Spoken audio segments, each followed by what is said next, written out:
Hi guys. तो CSS को HTML CSS को अच्छे से समझने का सबसे आसान तरीका है कि आप छोटे छोटे HTML CSS कंपोनेंट्स बनाएं। आज हम जिस कंपोनेंट के बारे में बात करने वाले हैं वो है कार्ड कंपोनेंट। क्या मैं क्या कहना चाहता हूँ कार्ड कंपोनेंट से मैं बताता हूँ। मैं कार्ड कंपोनेंट का एग्जांपल, काफ़ी अच्छा एग्जांपल मुझे पता है, वो है W3 स्कूल टेम्पलेट्स पे। तो ये W3 स्कूल की टेम्पलेट्स की वेबसाइट है। वहाँ पे अगर हम जाएंगे तो हमारे पास ये ब्लॉक टेम्पलेट है। मैं न्यू टैब में ओपन करूंगा ब्लॉक टेम्पलेट को। इसमें काफ़ी अच्छे कार्ड्स के एग्जांपल है। आप देख सकते हैं ये इस साइड एक कार्ड का एग्जांपल है एंड जो ब्लॉग पोस्ट का कार्ड है वो भी काफ़ी अच्छा है। ये एक एग्जांपल है। प्लस दूसरा एक और कार्ड का काफ़ी अच्छा एग्जांपल ये है। देखिए इन्होंने रेसिपी की एप्लीकेशन को, वेबसाइट को कितने अच्छे से उन्होंने अरेंज किया है कार्ड्स के फॉर्मेट में अलग अलग रेसिपीज को। तो इस तरीके के ये जो आप देख रहे हैं ये सेक्शन, ये एक कार्ड है। ऐसे कार्ड्स हम कैसे बनाएंगे वो हम आज पढ़ेंगे। और बिल्कुल, तो चलिए शुरू करते हैं। सबसे पहले मैंने यहाँ पे एक HTML CSS फाइल बना ली है, दोनों को कनेक्ट भी कर लिया है। और मैं यहाँ पे कुछ लिख देते हैं हम, जैसे कार्ड्स। और मेरा सर्वर भी लाइव है। और एक मिनट में वापस लाइव कर देते हैं। बिल्कुल, तो हमारी वेबसाइट यहाँ पे रनिंग आ गई।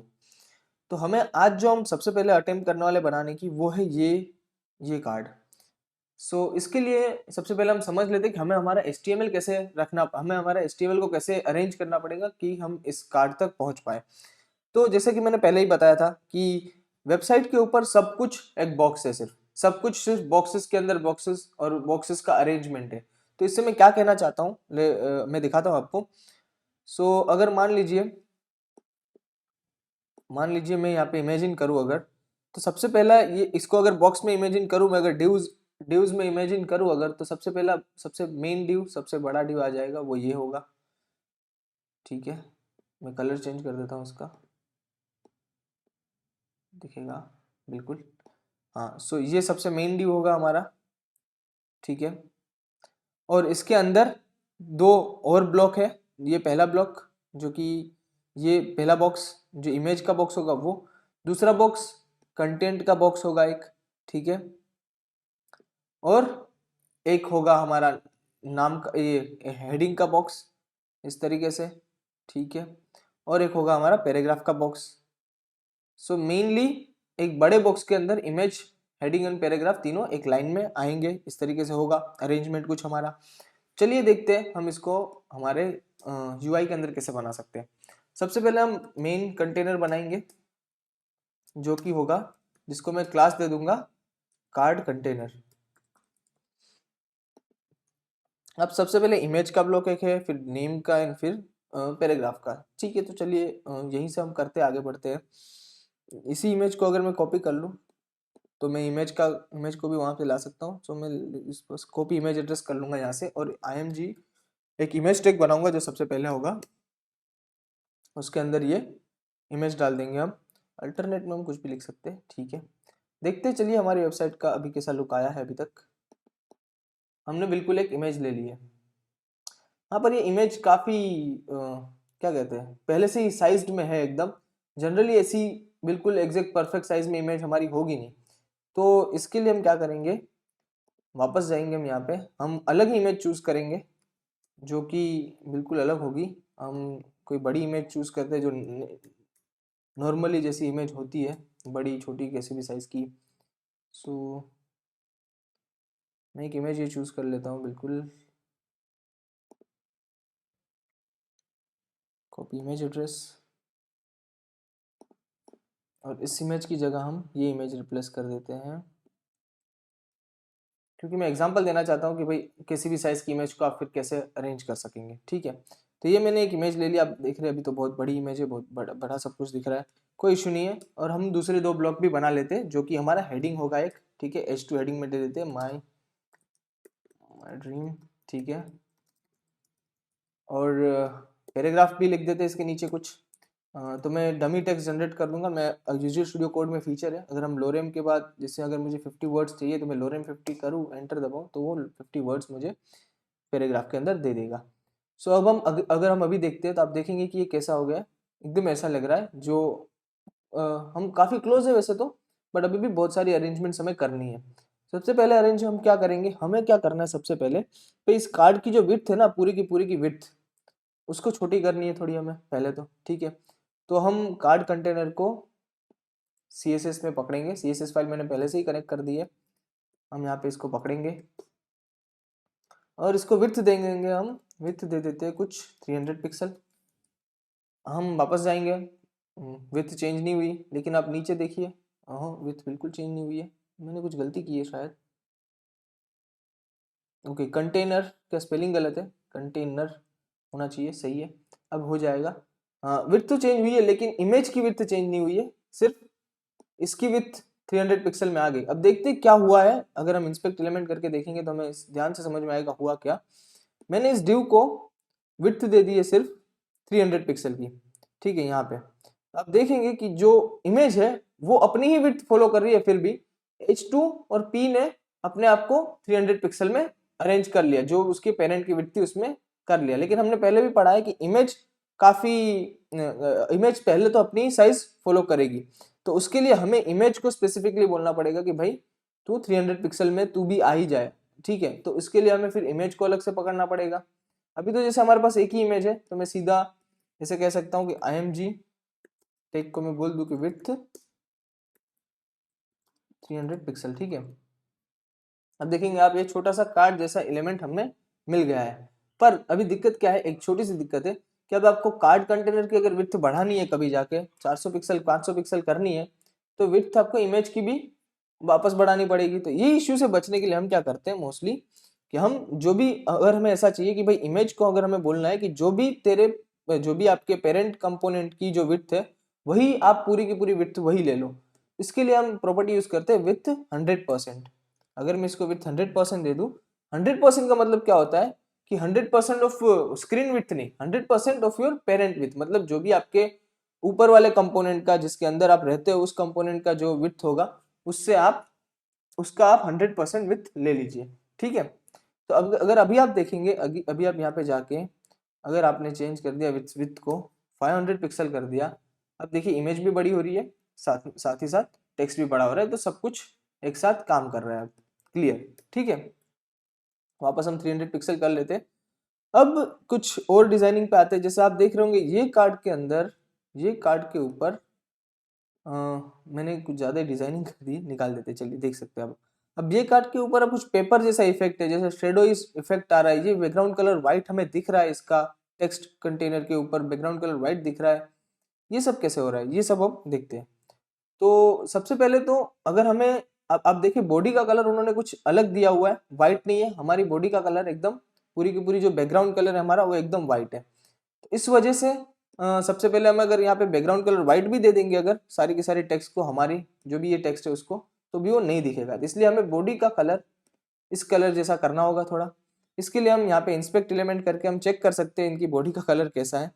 तो अगर मैं इनकी बॉडी सिलेक्ट करूँ यहाँ पे इस पेज की, आप देखेंगे यहाँ पे बैकग्राउंड कलर करके प्रॉपर्टी, तो मैं यहाँ से निकाल सकता हूँ इनका कलर है ये F1 F1 F1। तो मैं भी क्या करूंगा, अपनी बॉडी के ऊपर, बॉडी टैग के ऊपर, मतलब पूरा का पूरा बैकग्राउंड जो सब कुछ सारा कोड बॉडी के अंदर आता है, हमारा जो भी कोड है वो बॉडी के अंदर आता है। तो अगर आप बॉडी को बैकग्राउंड कलर दे देंगे तो आपकी पूरी वेबसाइट को बैकग्राउंड कलर मिल जाएगा।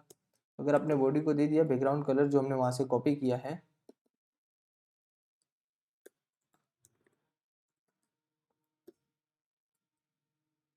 हैशटैग लगाना है हमें यहाँ पे, हेक्स कोड में ये कलर है, ठीक है। अगर आप अब जाके यहाँ पे देखेंगे आपकी बॉडी का कुछ कलर आ गया है, ठीक है। अब हम यहाँ पे इसको, हमें बैकग्राउंड कलर व्हाइट देना है जिसकी वजह से हमें दिख सके अच्छे से ये। तो हमें इन दोनों को बैकग्राउंड कलर व्हाइट देना है, ठीक है, H2 और P को।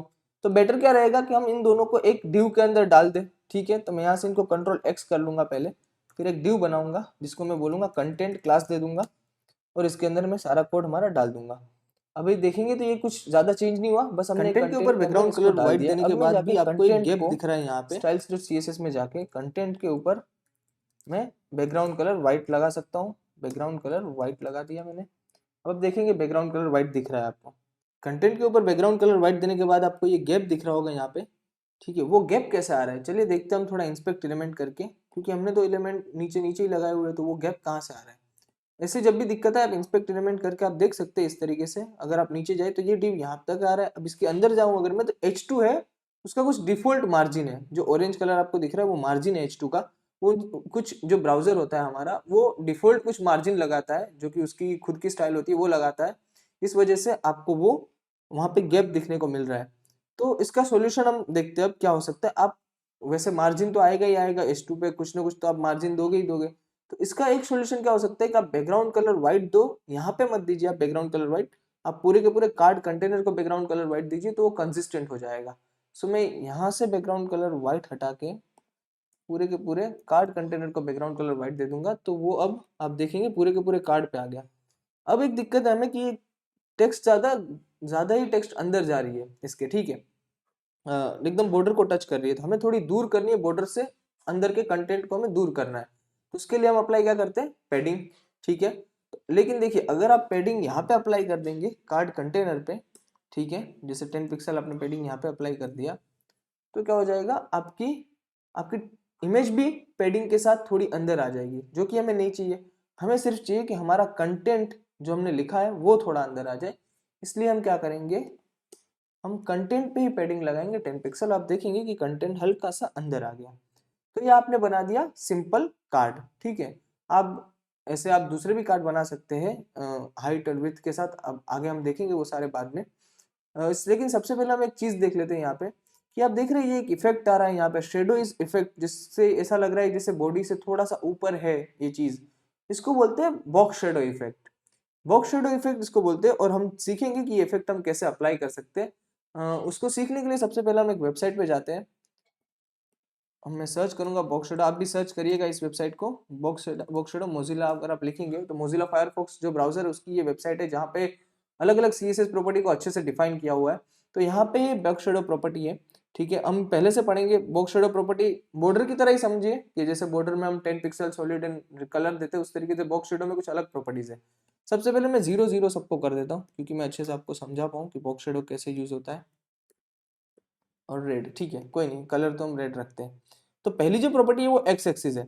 एक्सिस मतलब कि अगर मैं 10 बोलूँ यहाँ पे, तो वो एक्स एक्सिस जो आप इमेजिन करिए नंबर लाइन, तो वो एक्स राइट साइड 10 पिक्सल जाएगा, ठीक है। और अगर -10 आप यहाँ पे कर देंगे तो लेफ्ट साइड 10 पिक्सल जाएगा। वाई प्रॉपर्टी किसके लिए होती है, अगर इसको मैं 0 कर दूं, अब टॉप बॉटम के लिए कैसे करेंगे, टॉप बॉटम के लिए मैं अगर यहाँ 10 कर दूं तो नीचे आ जाएगा 10 पिक्सल, शेडो नीचे आ जाएगा, और -10 करूँ तो ऊपर आ जाएगा 10 पिक्सल, ठीक है। और ये जो प्रॉपर्टी है या तीसरी प्रॉपर्टी वो है कितना ब्लर होना चाहिए शेडो, ठीक है। तो जैसे हम देखें, अगर अगर हम यहाँ पे 10 पिक्सल ब्लर करें, देखिए थोड़ा सा ब्लर हो जाएगा। इस तरीके से आप बॉक्स शेडो को सेट कर सकते हैं। मैं कलर दे देता हूँ ग्रे, जो रियल कलर जैसा होता है शेडो का, ठीक है। और यहाँ पे मैं दे देता हूँ इसको 10 पिक्सल, इसको 10 पिक्सल और 10 पिक्सल, एकदम ग्रेइश इफेक्ट में, ब्लरिश इफेक्ट में। तो ये आपका हो गया बॉक्स शेडो। तो मैं इसी को कॉपी कर लूंगा, और यहाँ पे जाएंगे हम हमारी वेबसाइट पे, और यहाँ पे कंटेंट नहीं, हमें पूरे के पूरे कार्ड पे शेडो देना है, यहाँ पे हम शेडो दे देंगे। ये आप देखेंगे शेडो इफेक्ट आ गया, थोड़ा ज्यादा हो रहा है, ठीक है। तो हम ग्रेश कलर को थोड़ा कम कर देते हैं, कम व्हाइटिश में ला देते हैं थोड़ा सा। अब देखेंगे कुछ अच्छा इफेक्ट आने लगेगा इस तरीके से, ठीक है। तो ये हो गया हमारा सिंपल कार्ड डिजाइन। पर इस कार्ड के साथ हमें कुछ दिक्कत है अभी भी। जैसे देखते हैं क्या दिक्कत है इस कार्ड के साथ, ये समझने के लिए हमें क्या करना पड़ेगा, एक और कार्ड बनाना पड़ेगा। और हम यहाँ पे एक पूरा का पूरा ये कार्ड कंटेनर ड्यू कॉपी कर लेते हैं और नीचे पेस्ट कर देते हैं। अभी आप देखेंगे यहाँ पे मैंने एक और नया कार्ड बना दिया है। अभी ये साइड बाय साइड नहीं आ रहा है, जैसा कि मैंने बताया था आपको, डिव एक ब्लॉक लेवल कंपोनेंट होता है, ठीक है, जो बाय डिफॉल्ट होता है, ठीक है, ब्लॉक लेवल कंपोनेंट। हमें उसको क्या करना पड़ता है, अगर उसको दो डिव को हमें साइड बाय साइड रखना है तो उनके इसकी डिस्प्ले प्रॉपर्टी हमें चेंज करके इनलाइन ब्लॉक करनी होगी। सो इसके लिए हम यहाँ पे कार्ड कंटेनर की प्रॉपर्टी कर देंगे डिस्प्ले इनलाइन ब्लॉक। अब जब देखेंगे यहाँ पे तो ये कार्ड्स साइड बाय साइड आ जाएंगे। मैं इंस्पेक्ट एलिमेंट बंद कर देता हूँ। आप देख रहे साइड साइड बाय साइड ये कार्ड्स आ गए हमारे। थोड़ा सा मार्जिन अप्लाई कर देते हैं कार्ड कंटेनर पे, जिससे ये दोनों थोड़े सेपरेट हो जाए। सो हम मार्जिन दे देंगे कुछ 15 पिक्सल या 17 पिक्सल का, ठीक है। देख लेते कैसा लगता है। ग्रेट। अब मैं दिक्कत के बारे में बात करता हूँ। तो दिक्कत कुछ ये है कि अगर हम एक नई इमेज लाते हैं अब, ठीक है, सो मैं इमेजेस में जाके एक अभी तो हमारे पास एक हॉरिजॉन्टल इमेज है जिसकी विड्थ इतने फिट हो गई है, क्लियर है। अभी एक हम लंबी इमेज लाते हैं जैसे कि ये है। मैं इसकी कॉपी इमेज एड्रेस कर लेता हूँ और मेरी जो सेकंड कंटेनर है यहाँ पे, उसको रिप्लेस करके ये इमेज, नई वाली इमेज पेस्ट कर देता हूँ यहाँ पे। और आप देखेंगे अब क्या होगा हमारे यूआई के साथ। कुछ इस तरीके से आप देख रहे हैं। मैंने क्या बोला था, मैंने अपनी स्टाइल में बोला था कि इमेज को विड्थ ले लो 100%। मैंने कुछ हाइट तो कहा नहीं। विड्थ 300% थी। अब उसके पेरेंट कंटेनर की, जो कि कार्ड कंटेनर था, उसने 300 पिक्सल विड्थ तो ले ली, पर वो हाइट अपने हिसाब से ले रहा है। तो मुझे क्या करना है भाई, मुझे हाइट भी थोड़ा, जो आप देखेंगे W3 स्कूल की वेबसाइट पे, W3 स्कूल टेम्पलेट्स की वेबसाइट पे हमने देखा था, आपको याद हो अगर तो, फूड कार्ड्स जो हमने देखे थे, जो फूड फूड की वेबसाइट थी यहाँ पे, उसके कार्ड्स किस तरीके से थे, एक ही हाइट के थे सारे के सारे, ठीक है। सो उस तरीके से हमें हाइट भी सेम चाहिए अगर, तो हम क्या कर सकते हैं, फिक्स हाइट यहाँ पे दे सकते हैं इमेज को, ठीक है। हाइट हम दे देंगे 400 पिक्सल, ठीक है। तो आप देखेंगे अब 400 पिक्सल हाइट तो हो गई है, पर अब दिक्कत क्या आ रही है कि भाई इमेज डिस्टॉर्ट हो रही है 400 पिक्सल हाइट में, ये तो हो ही रही है, ये थोड़ी सी हो रही है। तो इसको रिमूव करने के लिए हमारे पास प्रॉपर्टी है ऑब्जेक्ट फिट। ऑब्जेक्ट फिट अगर आप कंटेन देंगे तो क्या होगा, इमेज कंटेन होने की कोशिश करेगी। आपने जो हाइट एंड विड्थ दी है इमेज को, देखिए इमेज को हाइट एंड विड्थ दोनों इंपॉर्टेंट है अगर आप ऑब्जेक्ट फिट यूज कर रहे हैं तो, याद रखिएगा। सो कंटेन में तो कुछ इस तरीके से वो कंटेन होना चाहेगी, पर हमें चाहिए पूरा का पूरा एरिया कवर कर ले 400 पिक्सल हाइट और 100% विड्थ। तो मैं कवर प्रॉपर्टी अप्लाई कर दूंगा। अब देखेंगे काफी अच्छी लग रही है। अब तो मैं थोड़ी सी हाइट कम कर देता हूँ, ज्यादा बेटर लगेगा। हाँ, अभी आपका ये कार्ड कंपोनेंट रेडी है। थोड़ी सी और इसमें इफेक्ट ऐड करने के लिए, थोड़ी सी और स्टाइल्स ऐड करने के लिए कुछ चीज़ें हम डाल सकते हैं अब, और डाल सकते हैं। जैसे कि अगर मुझे, मैं जब होवर करूँ इस इमेज पे और थोड़ी सी वो बड़ी हो जानी चाहिए, ऐसा मुझे अगर इफेक्ट डालना है इस पे, तो उसके लिए मैं क्या कर सकता हूँ, एक, आपको होवर प्रॉपर्टी तो पता ही है, कार्ड कंटेनर में होवर करके उसके ऊपर जब होवर हो तो क्या होना चाहिए, जब हमें कुछ चीज़ को स्केल करना होता है तो एक प्रॉपर्टी है जिसका नाम है ट्रांसफॉर्म। ट्रांसफॉर्म हमें चाहिए स्केल, स्केल और 1.1, अगर आप 2 दे देंगे तो डबल द साइज हो जाएगा। हमें ज़्यादा डबल नहीं करनी है, हमें 1.1 करना है, थोड़ी सी उसको स्केल करनी है। तब आप होवर करेंगे तो देखिए स्केल हो जाएंगी ये। पर अभी जो स्केल हो रहा है ना इफेक्ट, ठीक है, वो क्या है, थोड़ा ग्लिची है, ट्रांजिशन नहीं हो रहा है, लाइक स्मूथ नहीं हो रहा है। तो हम क्या करेंगे, उसके पेरेंट पे ट्रांजिशन भी दे देंगे। ट्रांजिशन हमने दे दिया, अगर यहाँ पे लाइक 1 सेकंड हमने दे दिया ट्रांजिशन, तो अब थोड़ा स्मूथली वो इफेक्ट आएगा इस तरीके से, काफी खूबसूरत लग रहा है। तो ये था हमारा कार्ड कंपोनेंट। आप इसमें और भी ज़्यादा थोड़ा कस्टमाइजेशन ऐड कर सकते हैं। जैसे अगर आप चाहें तो, अगर आप चाहे इस कंटेंट को हम सेंटर में लेना चाहते हैं जिस तरीके से W3 स्कूल के टेम्पलेट्स में है, सो आप वो कर सकते हैं। अगर आपको किसी भी कंटेनर की सारी टेक्स्ट सेंटर में चाहिए अलाइनमेंट के हिसाब से, तो आप उसको प्रॉपर्टी दे सकते हैं टेक्स्ट अलाइन सेंटर, और सारी की सारी टेक्स्ट सेंटर में आ जाएगी। तो इस तरीके से आप HTML CSS कार्ड्स बना सकते हैं। मैं जानता हूँ अभी हमने लेआउट कवर नहीं किया कि कैसे इस कार्ड्स को इस तरीके से अरेंज किया जाए, जैसे आप यहाँ पे W3 स्कूल की वेबसाइट्स पे देख रहे हैं, या फिर ऐसे सेंटर्स में अरेंज किया जाए परफेक्टली एकदम। सो ये वो सारी बातें हम लेआउट वाले चैप्टर्स में करते हैं। अभी हम सिर्फ कंपोनेंट डिजाइनिंग पे ध्यान दे रहे हैं। सो पहले आप कंपोनेंट डिजाइनिंग पे ध्यान दीजिए, उसके बाद हम लेआउट डिजाइनिंग में वो सारी चीज़ें देखेंगे। सो होप कि आपको मज़ा आया होगा इस चैप्टर में, और डेफिनेटली आप खुद ट्राई करके देखेंगे तब और भी मज़ा आएगा। Thank you so much.